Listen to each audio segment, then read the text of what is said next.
Alhamdulillahirrahmanirrahim. Jamaah kampung Taqwa Astir rahimahullah, dan siapapun teman-teman muslimin muslimat, siapa saja Anda yang mendengar atau melihat siaran ini. Mari kita lanjutkan lagi, masih di pembahasan di surat An-Naml, surat yang ke-27.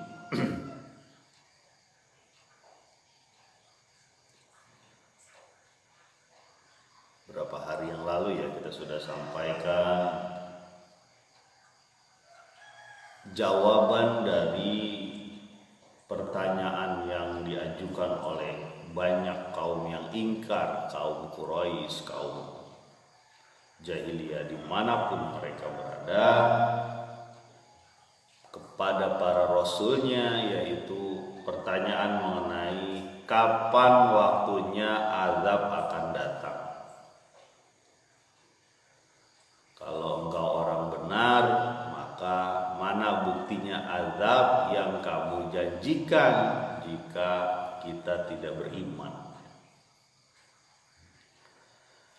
Kemudian datanglah ayat yang menyampaikan kepada mereka, bisa saja azab itu sudah dekat. Mungkin aja ada di depan kamu atau di belakang kamu saat ini.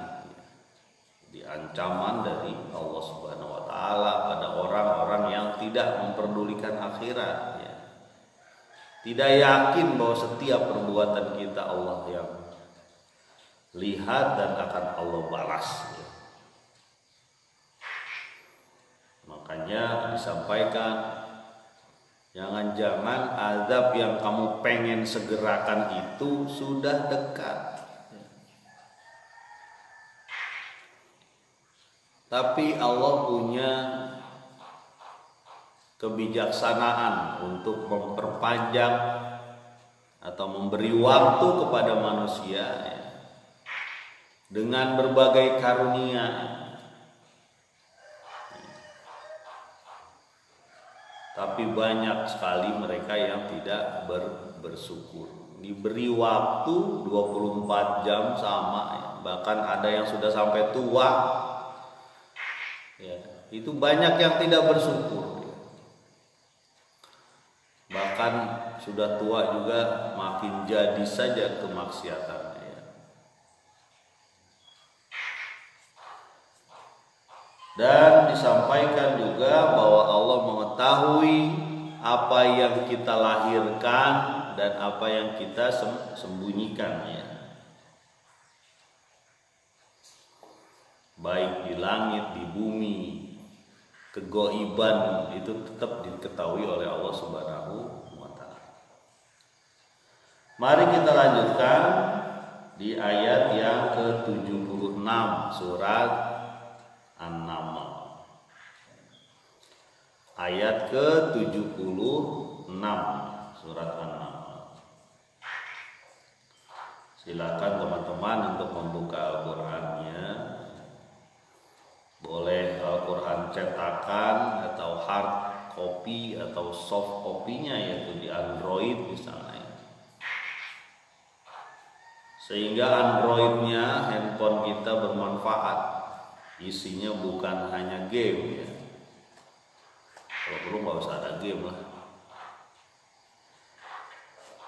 Tapi ada Al-Quran yang kita buka, kita pelajari, ya. Kita amalkan, kita seru kepadanya, ya. Ayat ke-76. Inna hadzal Qur'ana yaqussu 'ala bani Israil aktsarul ladzi hum fihi yakhtalifun. Sesungguhnya Quran ini menyelesaikan masalah-masalah pada Bani Israel, ya, yang banyak yang mereka perselisihkan. Nah, ini babak baru. Kenapa? Karena orang-orang kafir Quraisy pada saat itu sudah kenal terhadap Bani Israel. Karena dia jalan ke Sam, ya, ada orang-orang yang menganut agama Nasrani, di situ juga ada Yahudi. Mereka datang ke sana, ya, mungkin ke beberapa tempat. Mereka juga mengenal Habasyah, ya. Habasyah itu kerajaan di Ethiopia yang punya raja beragama Nasrani, ya, Najasyi waktu itu, Negus kalau bahasa sananya. Nah, disampaikan ini supaya orang-orang Quraisy pada saat itu, ya, dan kita juga, ya, kaum muslimin sekarang hingga yang akan datang, menyatakan bahwa Al-Quran ini adalah satu kitab yang menyelesaikan masalah mereka. Kenapa? Karena masalah-masalah di kitab mereka, ya, itu banyak perubahan. Contoh misalnya di kitab Bible lah kalau bahasa kita, atau Injil. Kita mengakui Injil, ya, yang berasal dari Allah Subhanahu wa taala. Ya, entah di perjanjian lama atau perjanjian baru. Apa sih Pak Arfan perjanjian lama dan perjanjian baru, ya? Ya. Nanti bisa kita lihat nih sumber-sumber yang tersedia, ya, bahwa itu adalah kitab rujukan ahli kitab, ya. Itu banyak yang diperselisihkan. Di antaranya adalah apakah Isa itu Tuhan atau anak Tuhan. Nah, ini kalangan Nasrani juga ada perdebatannya. Di beberapa konsili itu kalau bahasa kita rapat akbar lah, ya, tahun sekian Masehi. Itu sampai ada orang yang diburu, ya, atau berusaha dihancurkan karena menyatakan bahwa Isa adalah Rasul, bukan Tuhan. Salah satunya siapa? Itu Ashabul Kahfi, ya, masih ingat ya kita. Tahun berapa tuh cerita Ashabul Kahfi ya?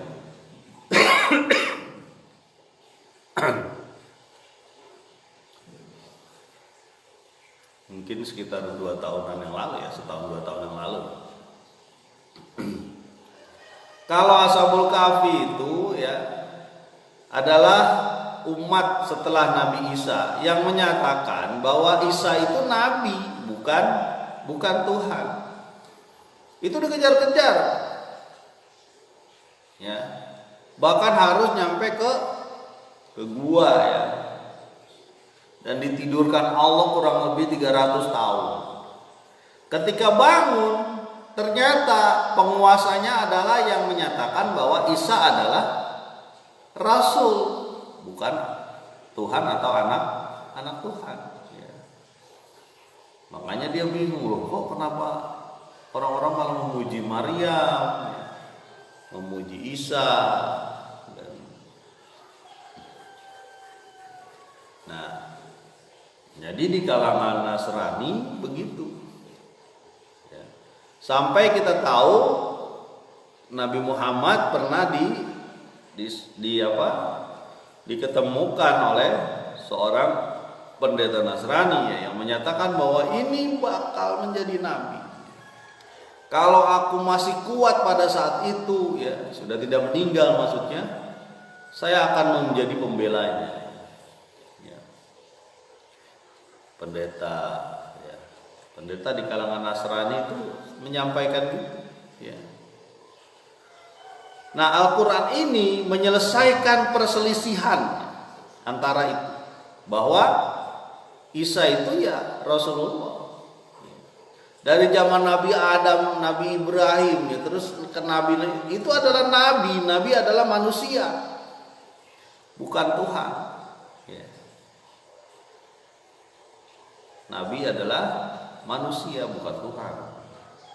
Kalau di Nasrani itu kan ada 3 oknum, ya, Tuhan Bapa, Tuhan Anak, Ruh Kudus, ya. Ada yang mengatakan bahwa 3 ini adalah penjelmaan atau pengejawantahan Tuhan terhadap biar bisa dilihat manusia, maka dia menjadi itu semua. Dan ada yang datang untuk menebus dosa. Nah kalau di Islam nggak bisa yang namanya dosa ditanggung sendiri. Nggak bisa serta-merta gampang nanti ditebus. Nggak bisa. Namanya dosa waziratu wizra ukhra, nggak bisa ditanggung oleh orang lain. Saya kan anak presiden, jadi dosanya boleh dong dapat diskon, nggak bisa. Bapak saya ajengan, saya berbuat dosa sedikit-sedikit bisa dong, kan ada jaminan dari bapak saya, nggak bisa.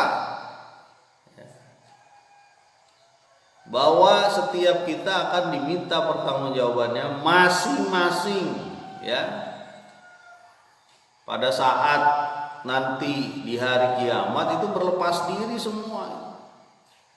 Wa ummihi wa abi wa sahibatihi wa bani wa man fil ardi jami'an. Jadi kalau bisa itu pada saat itu ditebus kita, diminta tebusan, atau bahasa lainnya ada yang menjadi jaminan kita, bapak kita, ibu kita, saudara kita, anak kita, atau seluruh bumi, nggak bakal bisa. Kita doang yang menanggung. Itu mengenai masalah dosa. Nah selanjutnya di perjanjian lama juga itu banyak hal-hal yang membuat kita menjijikkan. Masa Nabi Lut dikatakan pernah berhubungan dengan anaknya yang perempuan. Ada kata-kata yang menurunkan kadar dia sebagai nabi, bahkan sebagai manusia. Tuhan berantem dengan Yakub gitu kan, alhamdulillah, sampai kayak gitu Jadi terbolak-balik. Teman-teman kalau untuk perbandingan agama ini bisa lihatlah di YouTube tuh banyak. Bagaimana kesalahan-kesalahan di Alkitab Sebagian ada yang benar, tapi banyak yang salah Banyak kajian-kajiannya. Termasuk penyaliban Isa. Pertanyaannya adalah apakah Isa itu mati atau tidak? Apakah Isa itu mati atau tidak? Ada yang bilang itu mati untuk darahnya jadi penebus kita. Kalau di Islam itu kaum muslimin itu meyakini bahwa Isa itu diangkat oleh Allah. Sekarang kok bisa sih nggak mati-mati? Bisa aja orang Allah yang mau kan. Sekarang Nabi Yunus saja di perut ikan paus itu berapa hari itu nggak mati itu. Yakin kan kita bahwa Nabi Yunus itu masuk dalam ikan itu. Kalau kita masuk dalam ikan, ludes lah kita, habis kancur. Kayak kita ditelan sama ular aja kali gitu.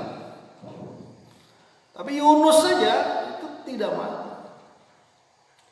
Dan banyak kejadian-kejadian yang dianggap orang mati padahal tidak mati. Tadi itu Ashabul Kahfi. Ada juga di Quran disebutkan bahwa dia ada seseorang yang ingin merasakan kematian, dimatikan selama 100 tahun.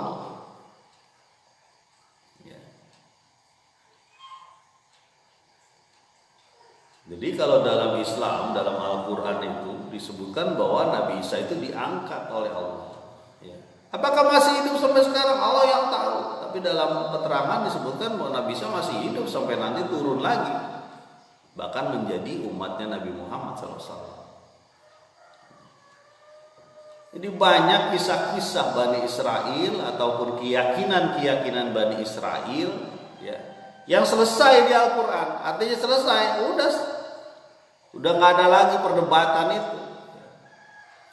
Yakhtalifun itu kan perdebatan. Orang Nasrani mengatakan Yahudi salah, orang Yahudi mengatakan Nasrani salah.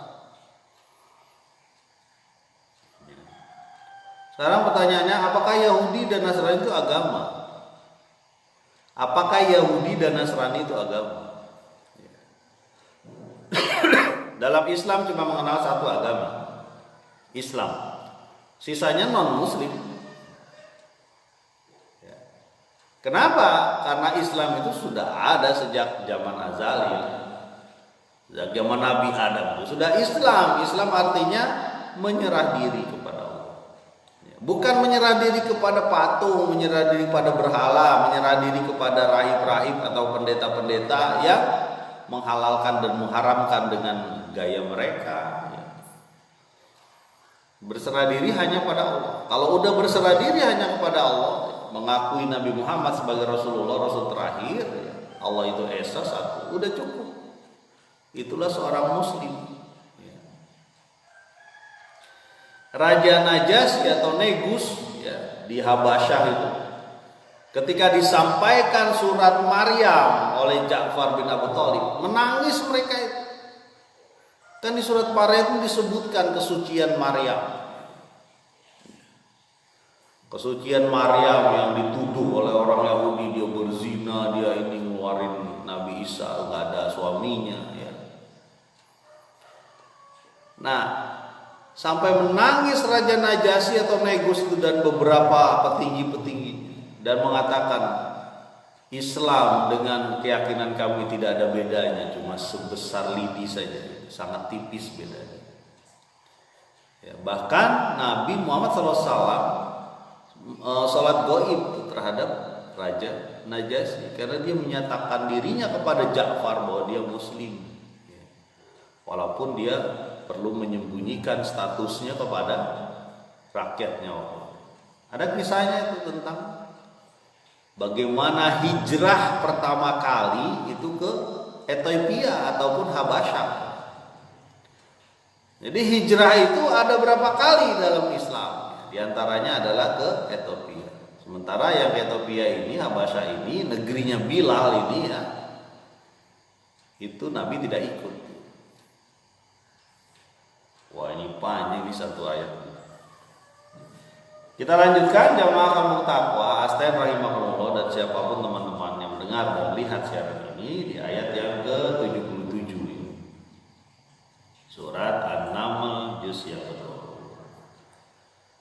Wa innahu lahudaw wa rahmatul lil mu'minin, dan sesungguhnya dia yaitu Al-Qur'an sebagai petunjuk dan rahmat bagi orang yang beriman.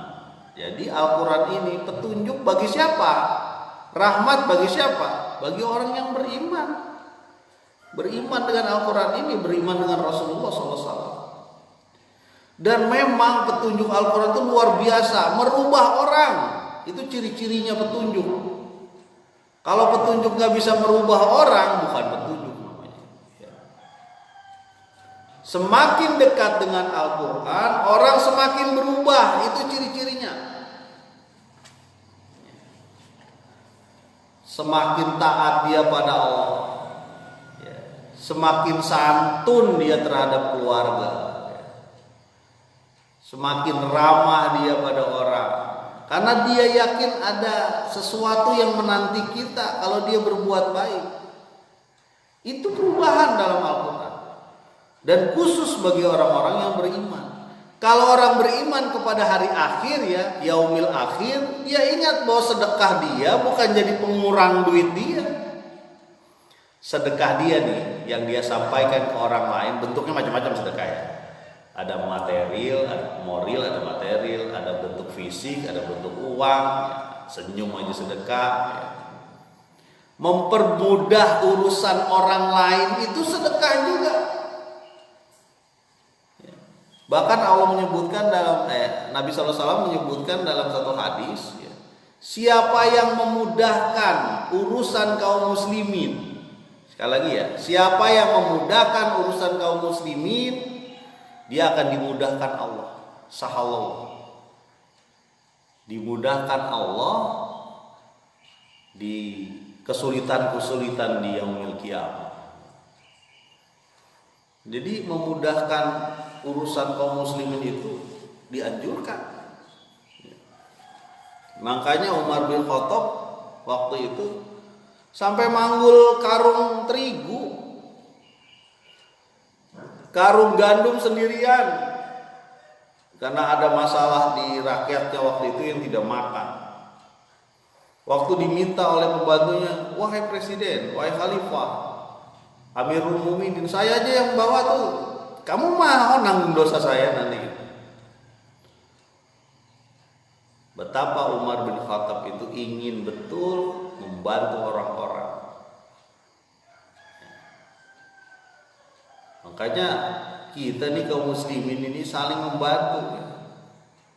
Wa ta'awanu 'alal birri wat taqwa. Kita orang-orang yang saling mendukung dalam kebaikan, apapun kebaikan. Kadang-kadang kan kita mikirnya kebaikan ini kan kebaikan yang besar gitu, apa kecil juga kebaikan dengan salah.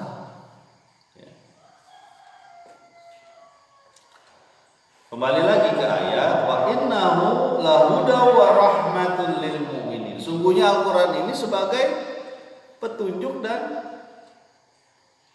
rahmat bagi orang-orang yang beriman. Sejak Al-Quran hadir di masa Nabi Muhammad SAW, jutaan orang, mungkin miliaran orang terpengaruh. Dan pengaruh yang utama dari Al-Quran adalah menyampaikan tauhid, menyampaikan bahwa Allah yang harus disembah yang hanya satu. Allah di atas segala-galanya. Allah di atas kekuasaan manusia, Allah di atas kepintaran manusia, Allah di atas kekuasaan hewan, bahkan Allah di atas semuanya termasuk gunung, laut dan sebagainya. Dan itu cuma satu, Ahad. Makanya Bilal tuh ketika disiksa nyebutnya Ahad. Ahad. Ya. Orang Quraisy nggak mengakui Ahad, bahwa Tuhan itu kalau perlu ada orang-orang yang membantu Tuhan. Nah itu berhala-berhala itu. Lewat berhala itu kita bisa berdoa.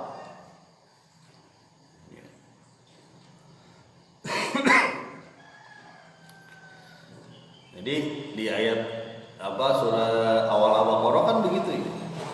Hudal lil muttaqin. Kalau di sini huda atau rahmat, huda dan rahmat dari orang-orang yang beriman. Jadi Al-Qur'an itu begitu. Makanya kita di kampung kita, di negeri kita nih, adalah mestinya kembali kepada Al-Qur'an.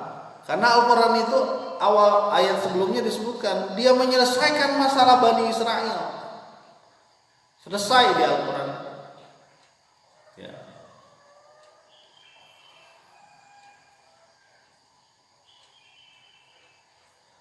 Kemudian ayat selanjutnya ayat 78 ya.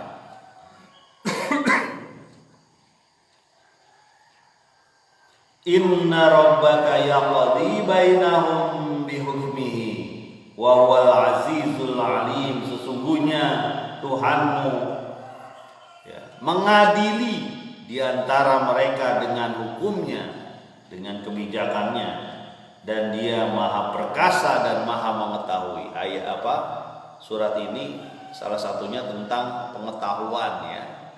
Salah satu tema sentralnya tentang pengetahuan. Kemarin diingetin sama kita bagaimana pengetahuan Allah yang diberikan kepada Nabi Sulaiman ya, tentang ilmu ya. Di sini disebutkan sesungguhnya Allah mengadili mereka. Siapa yang diadili oleh Allah? Yaitu kaum-kaum Bani Israel ya. Yang sekarang, kalau sekarang tuh menyebutnya pengikut Yahudi dan Nasrani ya. Dengan hukumnya, dengan kebijakannya. Dan Allah Maha Aziz dan Maha Alim. Aziz itu perkasa ya.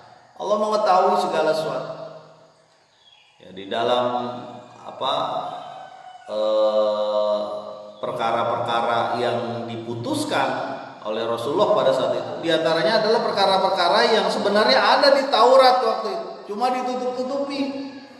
Ya pernah saya sampaikan ya bagaimana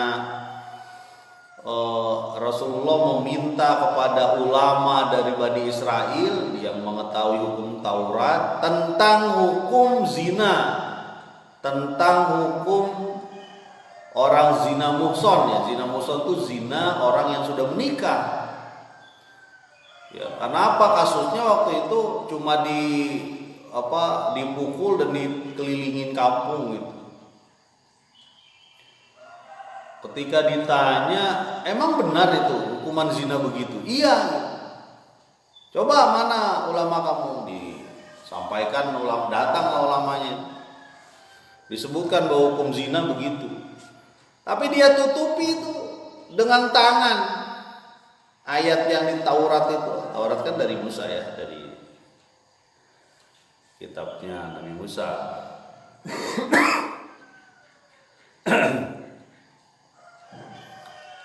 Kemudian ulama Bani Israel yang masuk Islam waktu itu, saya lupa siapa namanya ya. Ada salah satu ulama yang masuk, ulama Bani Israel yang masuk Islam waktu itu. Kemudian keluar dari belakang gitu ya, dia mendengarkan juga itu. Dibilang angkat itu tangannya. Iya benar, ketika diangkat tangannya itu disebutkan bahwa hukuman zina rajam bagi yang muhsan ya. Muhsan itu artinya sudah menikah. Rajam atau dibunuh. Karena betapa berbahayanya kalau membiarkan orang berzina. Kalau bagi yang belum menikah, dia dicambuk dan diusir ya, atau diasingkan. Jadi itu yang disebut pengadilan. Itu di dunia diadili seperti itu. Makanya kata Nabi Muhammad SAW setelah kasus itu, orang ini harus dibunuh.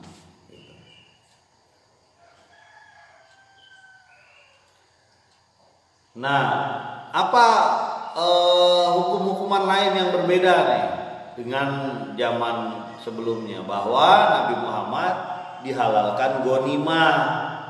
Apa sih gonimah, Pak Arman? Gonimah itu pampasan perang ya, yang Nabi ikut di dalamnya, namanya gonimah. Itu dihalalkan. Kalau zaman dulu itu diharamkan. Dan ada beberapa makanan yang dihalalkan ya. Tapi secara umum tetap saja nabi-nabi itu satu, la yukallifuna baina aydihim. Di antara mereka kita tidak membeda-bedakan. Semua nabi adalah nabi Allah. Ada yang menyatakan sekian ratus ribu nabi ya. Tapi yang disebutkan dalam Al-Quran ada apa? Ada 25. Tapi yang disebutkan yang disampaikan tapi tidak disebutkan namanya ada dalam Al-Quran, seperti gurunya Nabi Musa ya. Kita sudah sampaikan tuh gurunya Nabi Musa. Gurunya Nabi Musa itu, wah kalau zaman kita sekarang udah masuk penjara mungkin. Kenapa masuk penjara? Orang ngebunuh anak orang dibunuh. Nabi Musa kan bingung. Wahai guru, Anda ini luar biasa. Kenapa orang dibunuh? Nah, kamu kan belum tahu kan Musa. Kamu nggak sanggup kalau ngikutin aku. Itu kata kalau biasa disebut Nabi Khidir ya. Namanya sendiri tidak disebutkan dalam Al-Quran.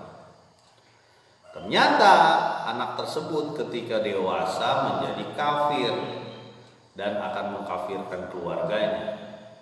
Sebelumnya dibunuh. Dan siapa yang memberitahu itu? Allah. Ada orang-orang yang diberitahu Allah untuk yang disingkap kegaiban dari dia, tabir kegaiban.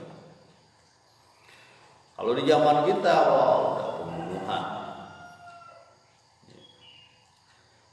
Jadi kembali lagi ke ayat, jamaah kamu takwa astain rahimahullah. Dan siapapun teman-teman yang mendengar dan melihat siaran ini bahwa Al-Quran itu adalah hukum yang mengadili. Mengadili apa? Mengadili hubungan manusia terutama itu. Ya. Keyakinan terhadap akhirat itu jadi bukti ada keadilan Allah. Ya. Ya, keyakinan terhadap akhirat itu bukti keadilan Allah. Contohnya orang yang merampok ribuan rumah dia rampok misalnya ya. Banyak orang yang dirugikan, bahkan banyak orang yang mati misalnya ditembak atau apa. Lalu kalau ketika ketemu dia terus kita paling kuat membunuh dia satu orang, nggak adil kan? Itulah adanya akhirat. Ya. Makanya kita yakin dengan akhirat. Ya. Saya nggak yakin dengan akhirat. Kamu nggak yakin dengan akhirat. Kamu yakin nggak kamu dilahirkan? Yakin. Dari mana kamu dilahirkan? Tahu ada di perut ibu. Dari mana? Kadang-kadang kita balik begitu teman-teman. Kita nggak yakin ada akhirat. Kamu dari nggak ada sama sekali, dari kosong. Dari kosong kita itu di perut ibu tuh kosong, nggak ada apa-apanya. Ketika terjadi pernikahan ibu dan bapak kita, ada di situ. Terus apakah disuapin waktu di dalam perut? Enggak, Allah sudah kirimkan satu mekanisme, satu mesin yang luar biasa namanya plasenta ataupun tali pusar lah kita nyebutnya. Dari situ kita makan, gigi kita nggak dipakai waktu itu. Jadi kalau kita nggak percaya dengan akhirat, rugi. Kita udah hadir di dunia. Kita orang Bogor kelihatan banget. Lagi kering tuh bisa kerontang tanah. Disiram air sedikit tumbuh itu rumput-rumput. Gampang bagi Allah. Jadi apapun yang kita lakukan sekarang dilihat, diperhatikan ya oleh kedua malaikat kita di kanan dan kiri, dicatat dan akan dibalas yaumul jaza pada waktu hari pembalasan. Dan tidak cuma di hari pembalasan dibalasnya. Di dunia saja kita sudah mendapatkan kenikmatan kalau dia berbuat baik, dan kita akan mendapatkan kesulitan ketika dia berbuat jahat. Pak, tapi kan orang-orang yang berbuat jahat itu banyak yang kaya. Yang kaya itu belum tentu nikmat. Sekali lagi saya sampaikan ya. Yang kaya belum tentu nikmat, apalagi didapati dari perbuatan yang maksiat. Ya. Pernah saya sampaikan ini. Ya kawan ngobrol lah. Dia aja bingung. Bingung apa? Mengelola banyak tanahnya. Saya bingung gimana. Ada yang sekian hektar di sini. Itu di dunia.